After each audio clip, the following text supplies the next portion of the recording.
Hola, on se retrouve après cette terrible période de janvier-février pour une période plus ensoleillée, un peu moins ensoleillée dans mes notes tout de même. J'ai reçu aujourd'hui ma première note de CB en français. Donc pour rappel, en français, on a 3 axes de réflexion cette année, le théâtre, la représentation littéraire et littérature et morale. Notre premier DS c'était sur le théâtre, j'avais eu 12. Le deuxième c'était sur la morale, j'avais eu 8. Troisième, représentation littéraire, j'ai eu 9. Donc j'ai pas baissé, en même temps heureusement que j'ai pas encore baissé vis-à-vis de la dernière fois parce que la dernière fois j'ai perdu entre 3 et 5 points partout, ce qui fait un peu mal et si j'étais encore descendue là, bon j'aurais eu 5 quoi. Donc bon, j'ai eu 9, j'ai même pas encore vraiment lu ce qui est écrit sur ma copie. En fait je me suis dit je vais pas regarder, ça sert à rien, ça va me gâcher ma journée. Sauf qu'au final la prof en fait elle écrit super gros notre note donc je l'ai vu inévitablement.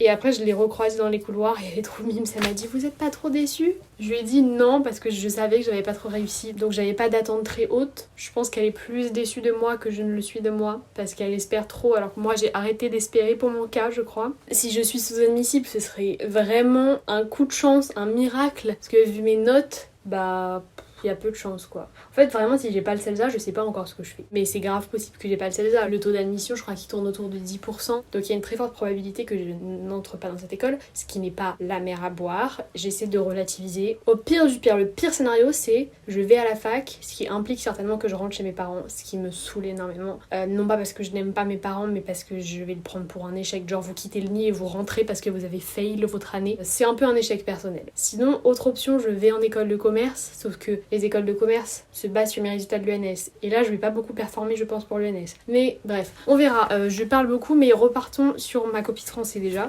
Alors, qu'est-ce qu'elle a écrit ? J'adore parce que les profs font toujours des très longues appréciations. Ils s'appliquent beaucoup. Clarifier et étoffer encore et toujours. Clarifier notamment le plan. Vos parties 2 et 3 ne fonctionnent pas. Du coup, j'ai que ma première partie qui fonctionne. Bon, ça m'étonne pas en vrai que j'ai 9. Elles offrent des sous-parties qui ne sont pas à leur place et la partie 2 ne propose pas une antithèse unifiée et viable. Peut-être est-ce parce que vous avez senti obscurément que l'objection au nom des moyens ne fonctionnait pas ici. Sa réflexion porte sur ce qu'on représente quand on représente. Dire que la littérature ne veut pas représenter, c'était sortir du sujet. Ouais, j'ai un peu tout mélangé quoi.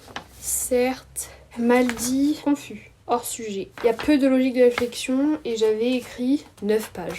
Digne d'un devoir d'hippocane quoi. Toutes les notes qu'on va me rendre là, on va me dire insuffisant. J'ai écrit tellement peu. En spé, j'ai écrit 8 pages. MDR. Alors qu'un bon devoir qui peut avoir une bonne note, c'est le double. Donc à partir de là, déjà, j'ai peu d'espoir. Aujourd'hui, j'ai eu mes copies d'histoire et de géographie. Dans géographie, je m'étais dit que j'avais sauvé les meubles, ce qui a été le cas sans non plus avoir une bonne note. J'ai eu 11, donc je crois que je suis à la moyenne à peu près de la classe. La prof a mis « Le sujet est bien compris Margot, mais votre analyse est incomplète.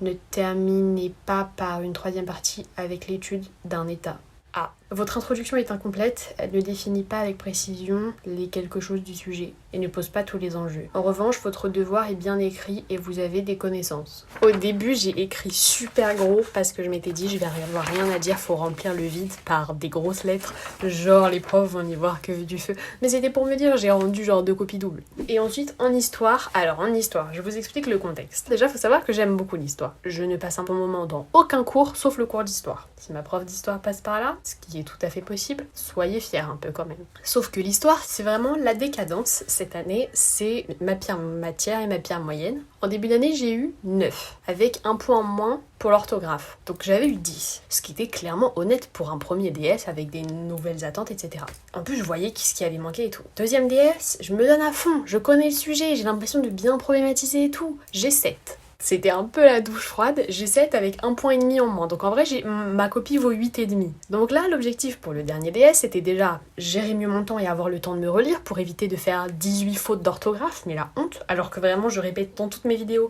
Je vous jure, j'ai pas un problème avec l'orthographe, c'est juste que je ne me relis pas. Et j'écris machinalement et j'écris par exemple les hommes ENT. Et donc là, le sujet, c'était traverser l'Atlantique. C'était horrible. Je n'ai pas problématisé, j'ai écrit bien trop peu parce qu'à chaque fois, elle me reproche des copies trop légères. Et donc, je savais que j'avais raté. Mais on n'avait pas encore notre note. La semaine dernière, j'ai passé ma colle d'histoire. J'ai vraiment révisé 3 heures sur tout le week-end alors que je n'avais pas révisé depuis le dernier CB que j'avais raté. Mais en fait, je me suis dit, c'est bon, dans tous les cas, que j'ai révisé ou pas, elle va me dire, vous n'avez pas cerné les enjeux du sujet, donc ça va me saouler et tout. Et là, je suis tombée sur New York et j'ai réussi ma colle. J'ai fait mon intro et après mon intro, elle m'a arrêté pour me dire, ça c'est de l'intro, vous avez tout donné dans l'intro et plus rien après ou il vous reste des trucs et tout? Quand elle m'a dit ça, je me suis dit, oh my god, mais je vais réussir parce que je savais que mon développement tenait debout. Donc je crois que j'ai vraiment réussi ma colle d'histoire. Genre, je pense franchement que je peux viser un 14, hein, alors que j'ai eu 7 et 9. Et donc elle était super enthousiaste dans son commentaire en face à face. Et elle m'a dit, c'est bien, comme quoi on peut avoir un déclic en fin d'année. Je pense que ça vous a été bénéfique d'avoir cette colle plus tard dans l'année, parce que je suis dans les dernières à être passée et ça me saoulait un peu d'ailleurs. Les planètes étaient alignées parce que l'écrit, c'est pas encore ça. Donc je savais que j'allais avoir une mauvaise note là, la note qu'elle nous a rendue. Et en effet, j'ai eu 8. Je suis dans les 12 dernières personnes de la classe, parce qu'il y a 12 copies qui ont eu entre 4 et 8. Les notes vont jusqu'à 18.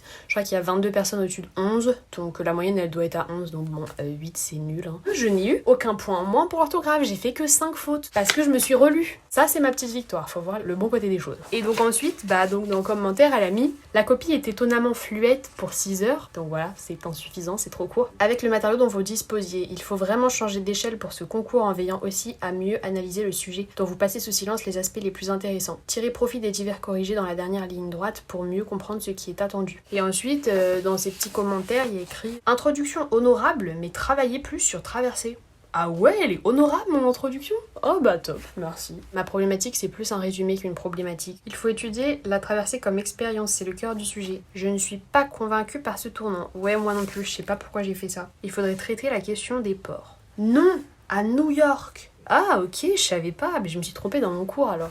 Chiffre, ref. J'avais pas la ref, du coup je me suis approprié un terme d'historien. Je ne savais pas qui l'avait dit. Revenez à l'énoncé. Conclusion à revoir, 3 petits points. Mais je suis quand même contente, mon introduction est honorable.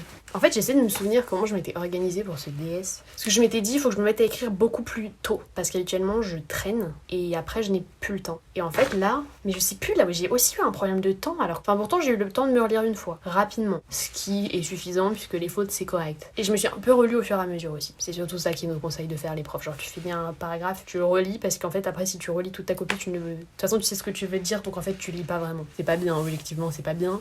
Mais vu le travail fourni derrière, c'est représentatif de mon travail. Combien ai-je eu en philosophie? Franchement, c'est honnête. J'ai eu 9 ou 9,5, je ne sais pas. Il y a 2 notes sans explication. J'ai un 9,5 avec écrit à côté moins 0,5 alinéa. Je me suis dit peut-être que c'est que j'ai pas fait d'alinéa et j'ai perdu 0,5 points. Mais non, j'ai fait des alinéas donc je ne comprends pas. Je ne connais pas la moyenne de la classe. Je ne sais pas quelle est la pire note ni la meilleure. Enfin si, je pense que la pire note c'est 0 sur 20 puisque Edgar a rendu copie blanche. Désolée Edgar, je vends ton âme ici. Quand elle m'a rendu ma copie, elle m'a dit « Je sais pas ce qui s'est passé, qu'est-ce qu'il y a, vous avez pas eu le temps de rédiger ?» En fait, franchement, à chaque fois, les profs, je sais pas si c'est qu'ils veulent pas se désoler eux-mêmes, donc ils jouent les naïfs parce qu'ils veulent pas juste se dire qu'on n'a pas travaillé. Enfin, genre, c'est sympa de leur part, mais là, juste ce qui s'est passé, c'est que j'ai pas travaillé, hein. Pas besoin d'aller chercher midi à 14h. Donc elle a écrit « Il s'agit d'un plan ébauché et non d'un développement organisé par des problèmes philosophiques et d'une dissertation. » Il semble que des approximations et des résumés de doctrines se soient substitués à l'analyse des questions, problèmes et enjeux. Prenez le temps de les déployer au brouillon, même sous forme d'étapes, mais n'en restez pas à des thèses générales. Le sujet n'est pas traité pour une bonne part. Et j'ai écrit 7 pages. C'est genre la moitié de ce qu'il faudrait que je ponde. Alors ensuite, dans nos petits commentaires, méthode, point d'exclamation.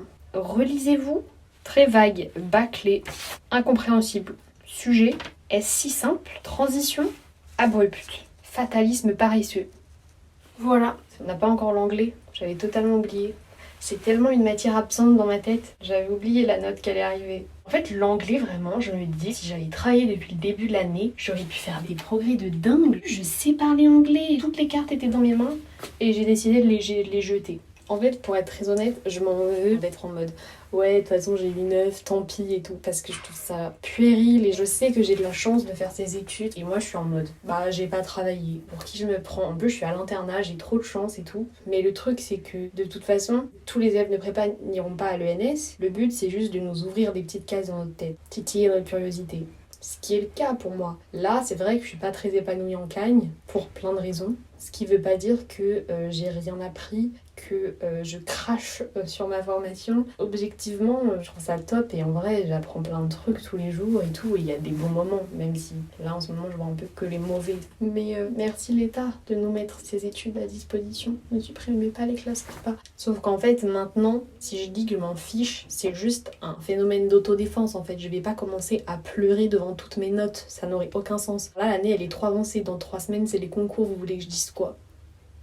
Bah ouais, j'ai pas assez travaillé, mais c'est trop tard. Hey, on se retrouve quelques semaines après parce que j'ai oublié de filmer mes notes de spécialo et d'anglais parce que on les a reçues juste avant les concours et là les concours sont déjà passés et donc j'avais pas pris le temps de filmer un update, donc je vous le fais ici. Ok, donc en fait quand il nous a rendu notre copie en anglais, c'était vraiment la semaine avant les concours où je n'étais même plus en cours. Donc c'est Ariel qui avait reçu ma copie, c'est pour ça aussi que je n'avais pas filmé. J'ai eu 11,6, ce qui est honnête, ce qui est raisonnable. Après, entre la version et le commentaire, il n'y a pas de demi-mesure. Je suis excellente en conversion. Claqué au sol en commentaire. Donc au commentaire, j'ai eu 7 sur 20. Il a mis comme commentaire: des points justes sont tout juste évoqués. Il faut développer. L'ensemble est trop succinct et allusif. Relisez-vous. J'arrive pas à le lire. Là vraiment, il y a écrit quelque chose plus expression maladroite. En fait j'ai eu 8 au commentaire, moins 1 pour les expressions maladroites je crois. Et comme je vous avais dit dans la vidéo d'avant, dans la conclusion j'avais noté un point qui était certainement majeur pour la compréhension du texte mais que j'avais vu à la dernière minute. Et en effet, il a mis « Il fallait le dire plus tôt !» Donc top, voilà. Et à la version, je suis choquée, j'ai eu 16,2, j'ai majoré. En fait, je savais que j'avais réussi la version, enfin je l'avais trouvée très simple, et donc je m'étais dit, c'est suspect de l'avoir trouvée trop simple, soit j'ai pas vu certains problèmes, soit il va mettre un barème beaucoup plus difficile parce qu'elle était objectivement plus simple. Donc là, juste j'ai géré quoi. Je sais pas trop, mais trop stylé. Et ensuite, en spéphilo, je n'ai pas ma copie. Je ne sais pas où je l'ai mise. Je l'ai certainement pas jetée, mais je sais pas où elle est. Elle est peut-être à l'internat, là je suis chez mes parents. En spéphilo, j'avais eu 11,5 je crois, sachant que les notes allaient de 10,5 ou 11 à 17, un truc comme ça, avec une moyenne genre à presque 15. Donc j'étais avant-dernière, je crois, comme mon CB précédent. À mon CB précédent, j'avais eu 9 et elle avait dit oui, vous savez pas disserter et tout, enfin c'était un peu terrible. Et là, elle avait dit c'est bien, il y a un effort de problématisation, franchement c'était genre c'est correct, mais je suis quand même avant-dernière, juste parce que les autres personnes de spécialo ne sont pas bonnes, mais très bonnes, voire excellentes. Et surtout, l'explication à mon 11,5, c'est qu'en fait j'ai écrit que 8 pages. Donc elle m'a dit, voilà, il y a des choses pertinentes, mais c'est insuffisant. Les personnes qui ont eu plus de 15 ont écrit au moins 15 pages. Donc ça paraît logique et proportionnel et juste que j'ai pas plus de 11 pour un devoir de 8 pages quand d'autres ont rendu le double de moi, quoi. Donc la question c'est pourquoi j'avais écrit si peu. Je crois que c'était que je maîtrisais pas super bien mon cours et puis juste l'épuisement, quoi. Le découragement, tout ce qui me suivait à cette période. Donc voilà, c'était tout pour mes petites notes de CB. On se retrouve prochainement pour les moments de vie de mars-avril et ensuite pour les concours. C'est trop bizarre de me dire que je vais poster une vidéo sur les concours là. Là, l'aboutissement de l'année va sortir sur YouTube. Bref, voilà, on se retrouve très bientôt.